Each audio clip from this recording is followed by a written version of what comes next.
중국 동북부 지린성에 파견된 북한 노동자 수천 명이 최근 여러 공장에서 잇따라 파업과 폭동을 일으켰다.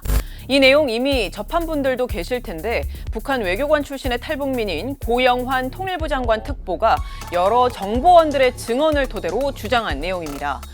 그에 따르면 북한 노동자들은 2020년 이후 자신들이 받아야 할 임금이 중간 관리자들에 의해서 전쟁 준비 자금 명목으로 모두 북한에 보내진 걸 알게 된 것에 분노해서 지난 11일쯤부터 중국 지린성의 여러 의류 제조업체, 수산물 가공 하청업체 공장에서 파업을 벌였고 심한 경우 북한 간부를 인질로 잡고 폭동을 일으켰습니다.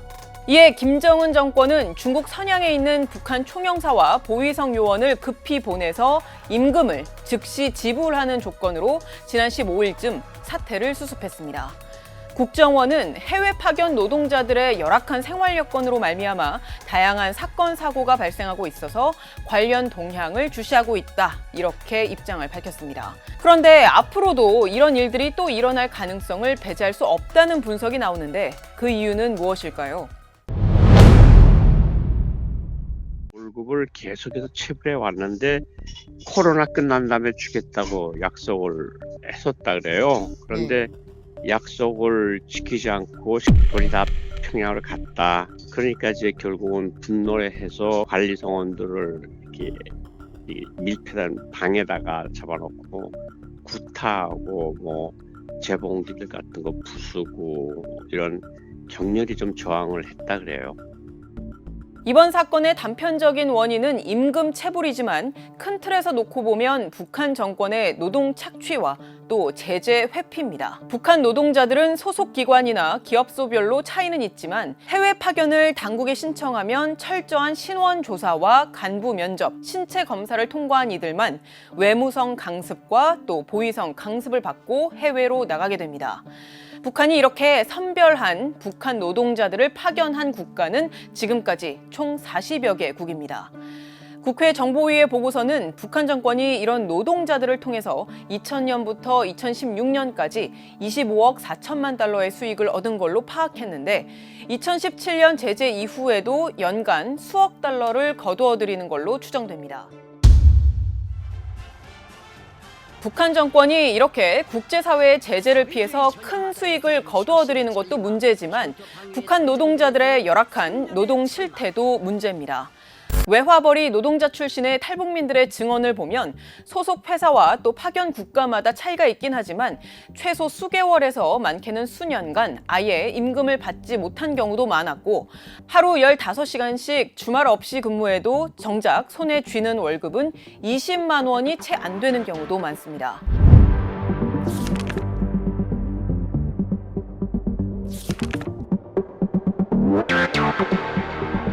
열악한 근로 환경 속에 과도한 상납금을 요구받는 데다 중간 관리자에게 임금까지 빼앗기기 때문입니다.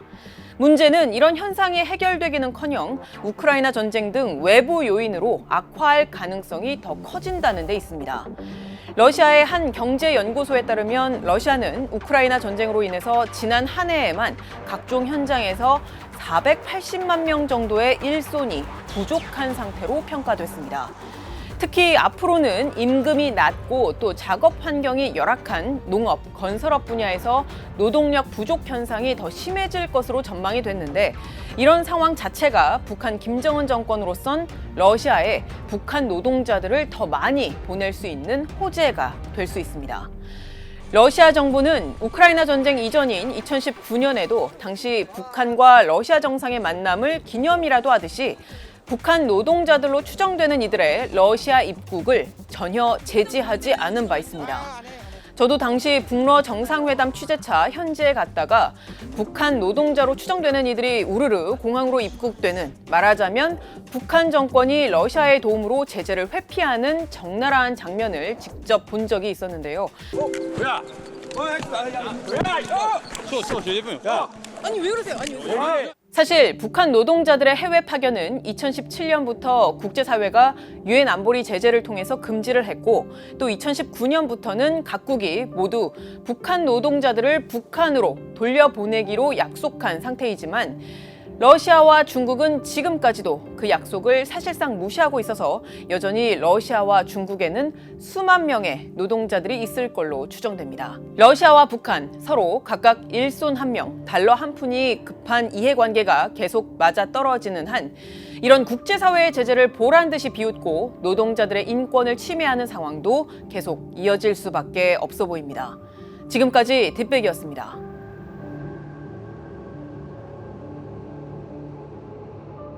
최근 북한이 또 미사일을 쐈습니다. 이번에 쏜 건 포물선으로 날아가는 탄도미사일과 달리 낮게 날고 또 방향도 쉽게 바꿔서 탐지와 요격이 어려운 순항미사일입니다. 기존 순항 미사일의 성능 개량을 위한 것으로 평가하고 있습니다. 북한 김정은 정권이 지난해에 이어 올해에도 계속 위기감을 고조시키면서 다양한 미사일을 쏘고 있습니다. 일단 지난해인 2023년에 쏜 탄도미사일만 놓고 보면 북한은 21차례에 걸쳐서 약 34발을 쏜 걸로 파악됩니다. 탄도미사일을 71발이나 쐈던 2022년에는 최대 6,890억 원이 들었을 거란 한국국방연구원의 분석이 있었는데 이 분석을 적용해 본다면 지난 한 해에만 북한은 최대 3천억 원 이상을 들여서 미사일을 쐈다는 추정이 가능합니다. 물론 북한의 주장대로 자본주의 국가의 계산 방식이 맞지 않아서 실제로는 10분의 1의 비용도 안 든다. 이 말이 사실이라고 해도 김정은 정권이 강조하는 인민 생활 개선을 위해서 쓸 수 있었던 돈, 초보적인 생활 필수품조차 원만히 제공하지 못하고 있는 것은 심각한 정치적 문제로 제기되고 있습니다. 그 기회비용을 허공에 날렸다는 사실은 변하지 않는데 이렇게 북한이 미사일을 쏠 돈은 어디서 났을까요? 최근 북한이 러시아에 무기를 판매해서 얻는 수익이라든가 저희가 지난 편에서 전해드린 해외 노동자 파견으로 얻는 돈 외에 한국과 미국 당국이 특히 주목하고 있는 북한의 외화 벌이처는 따로 있습니다. 바로 사이버 공격 등을 통한 가상자산 탈취입니다. 한국 정부는 물론 미 백악관도 북한이 해킹 등으로 탈취한 가상자산으로 미사일 개발 비용을 꽤 충당하고 있다고 보고 있습니다. 한 백악관 관계자는 북한 미사일 프로그램의 절반가량이 사이버 공격과 가상자산 탈취로 자금이 지원됐다 이렇게 언급하기도 했습니다. 지금 보시는 건 북한의 수출량 감소 현황표인데 북한에 대한 강력한 경제 제재가 가해졌던 2016년과 2017년을 기점으로 북한의 수출량이 뚝 떨어진 걸 보실 수 있습니다. 반면 마치 데칼코마니처럼 북한의 가상자산 해킹 규모는 그 시점을 기준으로 눈에 띄게 늘기 시작했습니다. 블록체인 분석업체인 체이널리시스 보고서에 따르면 북한과 연계된 해커 조직은 2023년 전 세계 20곳의 가상자산 플랫폼을 해킹했는데 이들 20곳에서 빼낸 암호화폐만 10억 달러, 약 1조 3천억 원 가량입니다. 이는 그 전년도인 2022년에 뺏은 금액 17억 달러, 약 2조 2,600억 원보다는 줄어들긴 했지만 블록체인 보안 기업인 서틱이 분석한 지난해 도난당한 가상자산 18억 달러를 놓고 보면 이거의 절반 수준입니다. 즉 지난해 전 세계에서 도난당한 전체 가상자산의 2분의 1을 북한이 탈취한 걸로 추정되는 겁니다. 한국은행이 분석한 북한의 1년 연간 예산은 2021년을 기준으로 91억 달러이고 같은 해 한국의 예산에 비하면 40분의 1 수준인데 북한의 가상자산 해킹 규모는 이 연간 예산의 9분의 1 수준입니다. 해킹 암호화폐로 벌어들인 돈이 국가 예산에 잡힌다? 안 잡히죠, 당연히. 북한은 국가 예산에 안 잡히는 돈이 많습니다. 우리보다 훨씬 더 많죠. 물론 가상자산 해킹 규모가 이렇다고 해서 실제 현금화한 규모도 이만큼 된다 이렇게 단언할 수는 없습니다. 사실 현금화 자체가 워낙 추적이 어려운 조건이라서 그래서 한국도 그렇고 이제 미국도 그렇고 북한에 대한 좀 단속, 통제를 좀 더 강화해야 된다는 얘기가 좀 반복적으로 나오고 있긴 합니다.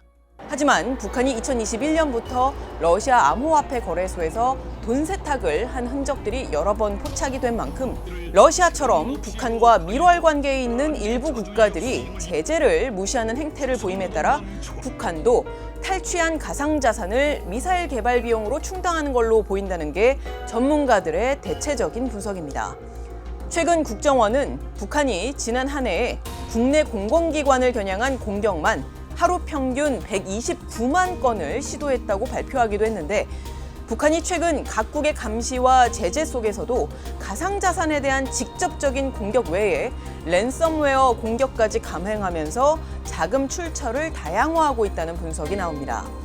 한국 정부도 북한 해킹 조직 그리고 관련자들에 대한 독자 제재를 가하는 등 여러 대응을 하고 있긴 하지만 북한의 사이버 공격이 점차 진화하는 걸로 평가되는 만큼 보다 실효적이고 또 강도 높은 대책을 검토할 필요가 있어 보입니다. 지금까지 뒷배기였습니다.